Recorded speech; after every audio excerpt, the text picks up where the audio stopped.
Have you ever landed a headshot in TF2? It's pretty good. I'll admit, I've never been one to prioritize revolver kills over good old backstabs. Playing around your class's designated one-shot kill mechanic always made the most sense to me. Why go out of your way and put yourself in the line of fire as one of these squishiest classes in the game? But recently, something changed. In what started as a mere test of curiosity and a personal desire to improve at a fundamental skill, I have been inadvertently awakened to the peculiarly satisfying power of the golden gun.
So obviously this is a very different approach to playing Spy. Just having this baby in your back pocket enables you to fight more with your team on the front lines rather than backstabbing your way from the other side of the point. I find a lot of utility in picking off lower health targets or overconfident squishies while my team dishes out the meatiest lump sums of pain. And even though the damage fall-off can get quite brutal at times, no one likes hearing that crit sound from any distance and will tend to back off instinctively, even if you only did less than a melee's worth of damage. But it makes you feel good, and you can kind of just walk forward and kill people, which is far from the image that most people have when versing Spy. On the contrary, people expect you to close the distance and start attempting some trick stabbing shenanigans, which enables you to kind of just keep your distance and pop them from afar. But if they see this beauty in your hands, they may tend to react accordingly, so it could be worth employing some mind games by starting a 1v1 encounter with your knife out to bait them into staying at headshot range instead. Speaking of knives, you'll note most individuals who run the Ambassador will tend to pair it with the kunai, but I like to run good old stock for that extra bit of tankiness and to show off my dress to kill, which is the best skin in the game. But the usage one would get out of the ambi-kunai combo is apparent. You're not just solely focusing on gun kills here, you can in fact still backstab. If an enemy soldier happens to be unaware of my strafing round his periphery, am I to alert him to my presence by shooting him and risking a face full of Crockett in return? No, I seize my opportunity to instantly sedate him with my knife. Playing with your golden gun doesn't mean you start playing Spy, it means you keep an awareness in your mind that should some poor fellow under or equal to that crucial 102 hit points feel the need to chase you down, then you possess the capability of showing him the business end of his bad decision.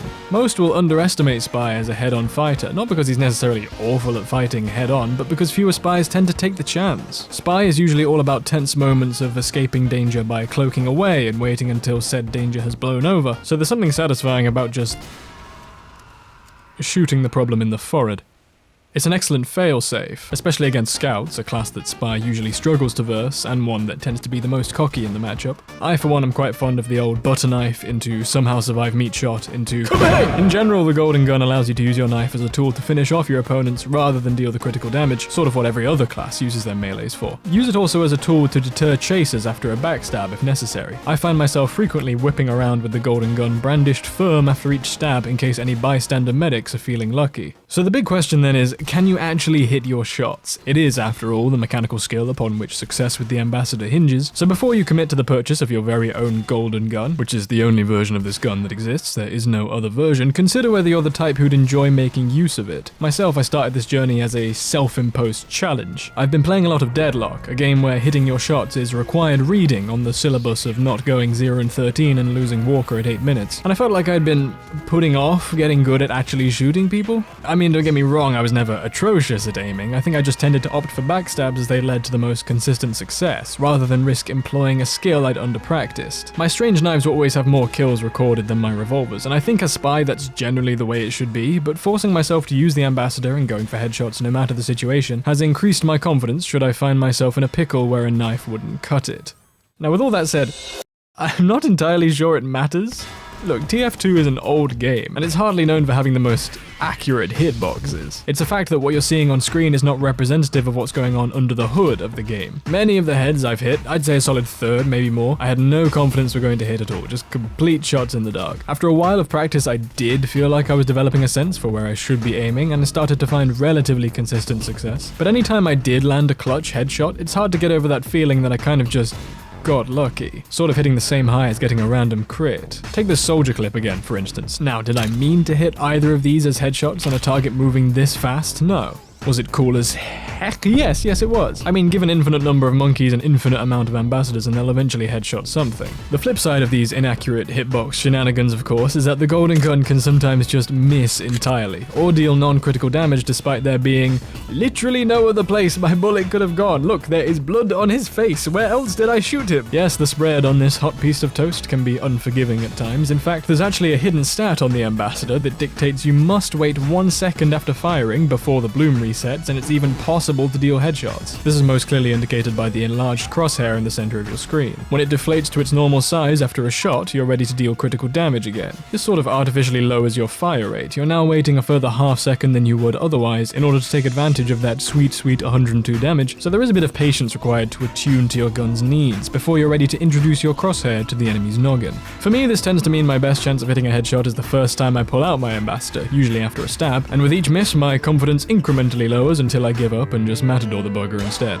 Because yes, as I say, the golden gun, for all its wondrous sheen and brilliance, 102 is not the answer to every equation. In fact, 102 damage, or even less if you're further than medium range, sometimes isn't enough to take on the tankier classes, especially at full health. Yes, with the power of luck, exposing yourself to rapid gunfire, and 18 quid, you too can deal 1/3 of Heavy's health and then die. This is why I emphasize the Ambassador as less of a Lone Ranger 1v1 type weapon, and more of a team fighting weapon, which, for a lot of spy players, can be tricky to get used to. It requires keeping as much of an eye on your enemies as on your teammates, paying attention to what they're shooting at, and lending them your bullets. You know, like a real class. So that's kind of it. I wouldn't say I'm at the end of this thought experiment, this self-imposed challenge to get good at a skill which everyone else is already better at. I think I'll be continuously improving as long as I keep using this thing. I still find more consistent success with quote-unquote classical spy, and I always felt a kind of relief whenever I could switch back to my traditional style of playing after gathering enough footage for this video. And I think that's a big part of what playing spy is about, adapting your loadout and strategy to a given situation, to more effectively infiltrate your enemy's defenses. Banging your head against a wall with a weapon for the sake of trying to stick to a playstyle can be educational for learning that playstyle, don't get me wrong, but it's hardly maximum efficiency, or more importantly, maximum fun. At the end of the day, it's whatever works best for you, but you can only really find that out by trying new things. So I'm glad I got my reps in with the Ambassador. I can now more comfortably add it to my tool belt the next time I find myself alongside an accommodatingly aggressive team, or against a team of squishy scouts and razorback snipers. I've been recently feeling my loadout choices growing stale, like hardening clay, so I reckon it was about time for a shake-up. Next up, the Enforcer.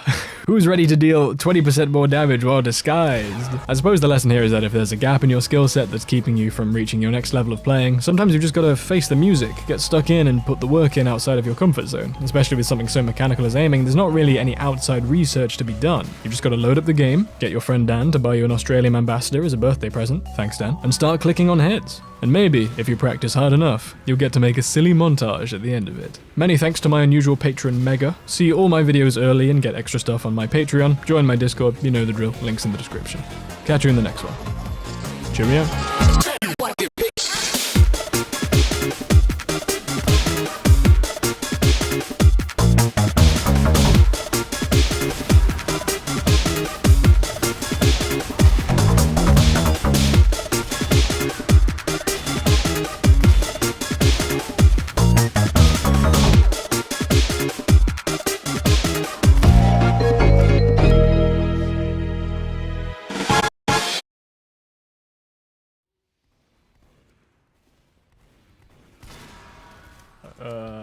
He's alive.